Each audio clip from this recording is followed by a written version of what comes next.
Доронбек Садырбаев. Диссертация.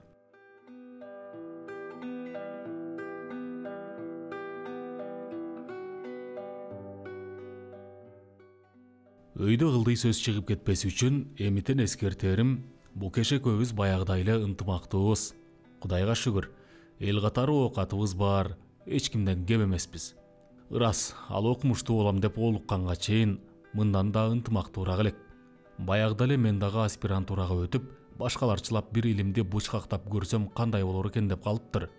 Жок дебедим. Аялым аспирантурага өттү. Аны менен кошо үй тиричилигинин түйшүгү жана жаңыдан тамтуң басып келаткан кызыбызды тарбиялоо милдети толук бойдон менин мойнума жүктөлдү. Мунусуна да көндүм. Акыры мен феодалдык көз караштагы эмес, жаңы замандын маданияттуу адамымын го деген ойдо аялымдын илимдин артынан сая кууп, туш тарапка командировкалап кетип, көзгө сейрек көрүнгөнүнө да анчалык териккеним жок. Алгач апасын сагынып ыйлап жүрдү эле. Бара-бара кызым да мындай турмушка көнүп кетти. Букеш болсо өзгөчө шарттарда өтө маанилүү тажрыйбаларды өткөрүү үчүн бирде өзүбүздүн эле Кыргызстандын эң бийик жери Ала тоонун кылда чокусуна чыкса, бирде коңшулаш республикалардын эң жапыс жерин издеп, Кызыл Коом же Баткактала тарапка узакка созулган илимий командировкага жөнөп калат. Алыска кетпей ушул эле шаарда жүрсө да 2-3 айда бир урушпасак, ал илимине жөнөгөндө кызым экөөбүз али ойгон элек болуп, же ал келгенде биз уктап калып, жүз көрүшмөйүбүз да өзүнчө бир машакат.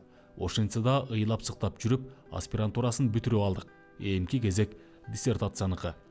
Аны жазууга үй бүлө, тууган урук болуп жапатырмак кириштик. Букеш тажрыйбаларынын баарын бүткөн. Шарт түзүп берсек, диссертациясын үйдөн жазса, энебиз кашыбызда болуп, көөнүбүз ток жүрөт экенбиз деп, кызым экөөбүз кудуңдап кубанып жүрдүк эле. Андай болбоду.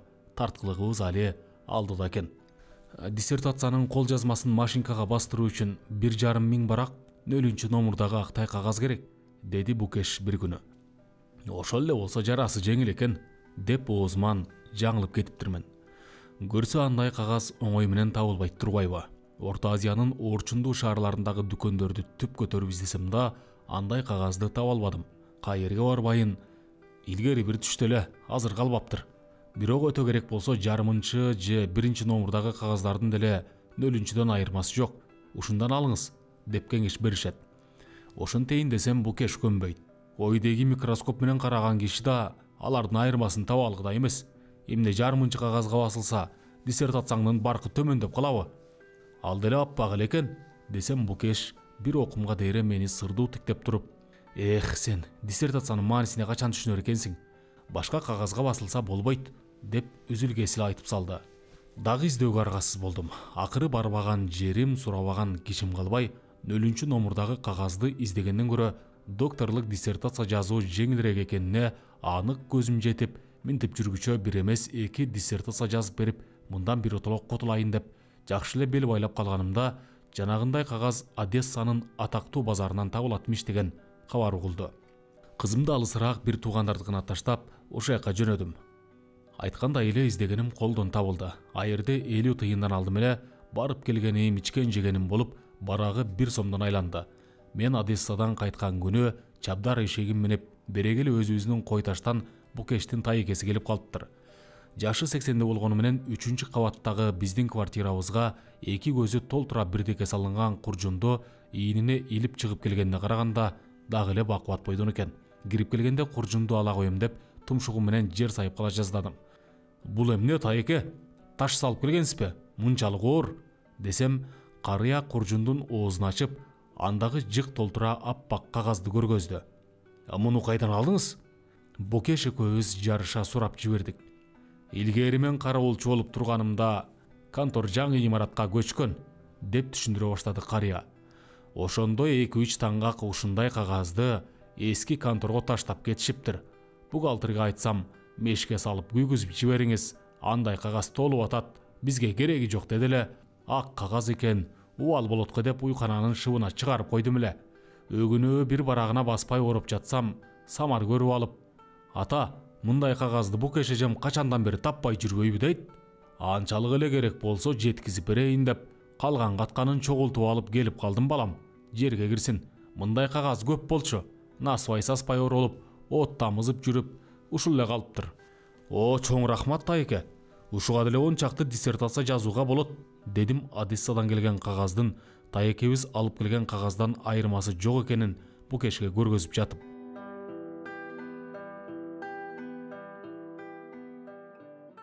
Ошентип кагазды болсо таптык. Эмки кезек диссертацияны жазышта калды. Анткени кагаз табылса эле, ал өзүнөн өзү жазылып калбайт экен. Далай күндөрүм шаардагы ар кыл мекемелерге барып, Букештин илимине өтө керектүү болгон схема, препарат, ар кыл семиздиктеги журналдарды таап келип, редакцияларга макалалар жеткирип, айрым адамдар менен мамиле түзгөнгө кетти. Мен антип жүрсөм, кызымдын кулагы делдейип, көздөрү чүңрөйүп, өңүнөн азып алыптыр. Турмуштун иши турмушта. Колумдан кагаз карандашымды түшүрбөйм. Анткени бирдеке жазып, тыйын-тыпыр кошумчалабасам, жалаң эле 2 кишинин алган айлыгына диссертация жазыш кыйын иш экен. Үй ичиндеги эмерек-семеректин көбү сатылып кетти. Өзүмдү сен, аны сиз деп алдап суулап кийип жүргөн жалгыз шымым чи баркуттугунан эле чыдап турат. Кокусу ал жыртылып калса, шорум кайнап, эшик эликке чыга албай, диссертацияга залакамды тийгизе аламбы деп ичкеним ирим, жегеним желим. Анан калса бул диссертация дегениң ыгымынан чыгымы көп түгөт болот экен. Мисалы, аны жазып коргогонго чейин Букеш 10го жакын илимий макала жазып, республикалык деңгээлден кем эмес газет журналдарга басып чыгарышы керек турбайбы? Ал макаласын бүтөр замат таң атканча ушуга жуп кылып, бир күлкүлүү аңгеме жаз. Макала эртең редакцияда болушу керек деп катуу тапшырма берет. Айлаганча аткаруу керек. Анткени Букештин макаласын бастырыш үчүн редакцияга биз акы төлөшүбүз керек экен. А менин жазгандарым үчүн редакция мага акы төлөп, арасында анча-мынча күлкүсү бар аңгеме болсо, батыраак жарык көрөт. Ошентип күлкүлүү аңгеме менен диссертация редакцияга чогуу барып, бири-бирине сиңишип кетет да, биз эчтеке албай да, бербей да кутулуп калабыз. Бара-бара аңгеме жазыш колдон келсе да, арасына күлкү себелеш кыйындагандан кыйындап, өзүм тургай жора жолдошторумдун күлкү запасы түгөнүп баратканда, Букеш, бай болгур, ордубузду алмаштыралычы. Диссертацияңдын аягын мен жазайын, сен күлкүлүү аңгемеге өт, десем Букеш маңдайыма канк-канк тедире чертип, караңгылыгың качан калар экен сенин? Диссертацияны аңгемеге салыштырууга кантип оозуң барды? Мен түгө кантип батындың? Деп жемелеп койду. Ырас эле антип айтууга акым жок экенин өзүм да мойнума алдым. Башкалар билбесе да, аларды түк салыштырууга болбосун мен билишим керек эле. Ошондон кийин экөөнү салыштырганымды такыр койдум.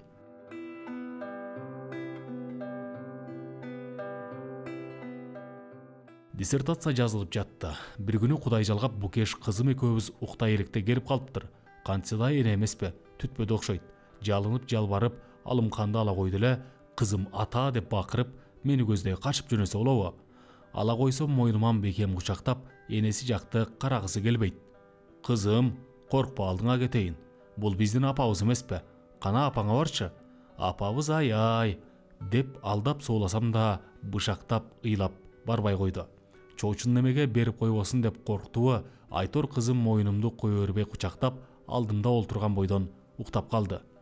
Нурлан, мен 10 күнгө Москвага баратам, деп шыбырады Букеш кызымды ойготуп алуудан чоочуп. Эмне үчүн деп сурабайсыңбы? Сурап эмне кылам? Дагы бир илимий командировкадыр да, дедим мен жөн гана. Азамат, кичине эле жаңылганың болбосо, негизинен туура таптың, деп мактады Букеш. Илимий командировка эмес, конференцияга баратам. Ал экөөнүн айырмасы кайсы? Айырмасы ошо. Конференцияга жол каржыны өз жаныбыздан төлөп барат экенбиз. Я? Муну укканда менин өңүмдүн канте түшкөнүн көз алдыңарга элестетип жаткан чыгарсыздар. Букеш тааны баамдай коюптур. Нурлан, баланы ордуна жаткырчыбай болгур, деп кызымды жаткырууга жардамдашып, кайрадан маңдай тескей олтурганыбызда гана сөзүн улады. Бул конференция менин илимий эмгегим үчүн өтө маанилүү экенин түшүнсөң, мындай учур экинчи болбошу ыктымал. Анткени ал жерге бүткүл Советтер Союзунун жаш окумуштуулары чогулушат. Сен феодал эмессиң да, Нурланчик, ошондойбу? Букештин минтип жатканынын да себеби бар. Анткени баягыда аялына али да феодалча мамиле кылган учурубуздун бир эркеги жөнүндө филетон жазган элем. Ал гезитке чыгаар менен Букеш мени жан ала калбай мактап, ал турсун иштеген жерине ээрчитип барып, биздин үй бүлөлүк жакындыгыбыз тууралуу ооз ачып койбостон, гезиттештерине кечээки филетондун автору ушул деп тааныштырып чыккан. Ошондон бери ооз ачып келатсам эле сен феодал эмессиң да деп сүйлөтпөй коет. Эми эмне кыл дейсиң? Мунун башка кеп. Эми өзүң окшодуң. Эртең кызматыңа барып 3 айлык акыңды алдын ала сурагын. Анан кийинки кезде басылган 3 аңгемең үчүн эчтек ала элекпиз. Ошону түгөлдө. Дагы көңүлү жакын редакторлор менен сүйлөшүп, кийин жазып бере турган 2 аңгемеңе бирдеме өндүрүүгө аракеттенгин. Букеш, азыр менин башымда, азыр жок болгону менен кийин түшөт башың ар кандай окуялар, деп Букеш сөзүмдү жулуп кетти. Отуруп алып ошолорду жаза бер. Деги мен келгиче тынбай жазгын. Келгенден кийин деле акча керек болот. Али диссертацияны бүтүрө элекпиз. Анан эртең түнкү рейске самолетко 2 билет ала кел. Бирөөнү Сагындыков Ашырбек дегенге. Мына паспорта. Ал дагы менен чогуу барат. Бирге иштейбиз. Акчасын тияка барганда берем деген. Букеш, кызым экөөбүз элдүү түлкү ачка өлбөйт деген. Кызың экөөң кантке менен үйдө калып жатпайсыңарбы? Эптеп бир арга табарсыңар. Баса, унутуп кала жаздан турбаймынбы? Мына бул схемаларды шашылыш түрдө фото сүрөткө тарттырып, ар биринен 3төн нуска бастырып кел. Мунун конференцияда жасай турган докладыма кереги тиет. Анчалык көп эмес, 80 эле схема. Сүрөт туурасы 18, узуну 24 сантиметрлик фото кагазга басылсын. Эми кызың экөөң жакшы түш көрүп жата бергиле. Мен жолго камнайын, деп Букеш кабинетине чыгып кетти.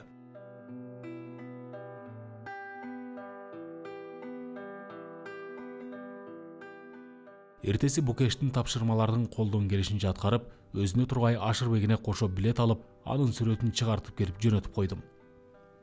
Диссертация жазылганча мындайдын далай өтпөдү баштан. Букеш элимин коргогон күнкү окуяны деги эле айта көрбөгүлө. Аны кийин өзүнчө жазып бербесем, бул жолку аңгемемдин көлөмүн ыксыз олчойтуп жибергени турат. Кыскасы, Букеш илимдин кандидаты болгон. Ал турсун ара чолодо жүрүп, кызымды энелүү кылып койду эле. Азыр алымкан экөөбүз ошону менен алекпиз.